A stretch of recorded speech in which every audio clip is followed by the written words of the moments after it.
Les sujets du jour de la revue fiduciaire. Premier sujet de notre JT. Droit à la retraite complémentaire en cas de cumul emploi-retraite. Pour inciter les assurés à poursuivre ou reprendre une activité salariée, la loi du 14 avril 2023 portant réforme des retraites a ouvert des droits à retraite de base dans le cadre du cumul emploi-retraite libéralisé. Les partenaires socio-gestionnaires du régime de retraite complémentaire Agirc Arrco ont décidé de faire de même. Une circulaire Agirc Arrco commente ce nouveau dispositif. Les droits à retraite complémentaire sont ouverts au titre des périodes d'activité postérieures à la date d'effet de la première pension du régime de base. Ils ont pris effet au plus tôt le 1er janvier 2024 au titre de période d'activité postérieure au 31 décembre 2022. Seules les cotisations assises sur la tranche 1 sont génératrices de droits et seuls sont retenus les points acquis en contrepartie de cotisations. La seconde retraite complémentaire issue de ces points ne donnera lieu ni à majoration pour enfants, ni à coefficient majorant, ni à majoration pour ancienneté.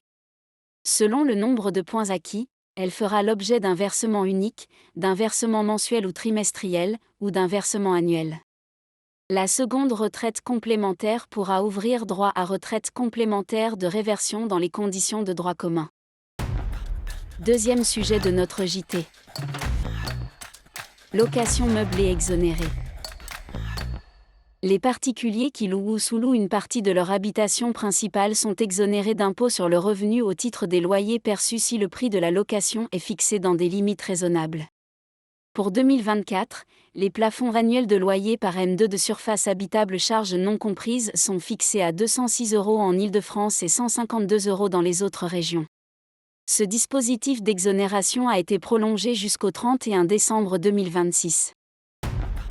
Troisième sujet de notre JT. Accessibilité des établissements recevant du public aux personnes handicapées. Un décret du 27 octobre 2023 a créé une aide financière destinée à certains commerces de proximité afin de les encourager à rendre leurs locaux accessibles aux personnes handicapées. Cette aide était réservée aux petites entreprises recevant du public dans des établissements de 5e catégorie de type M, N, O ou W. Il pouvait s'agir, par exemple, de magasins de bricolage ou de restaurants ayant, l'un comme l'autre, une capacité d'accueil maximale de 200 personnes. Un nouveau décret vient d'étendre le bénéfice de cette aide.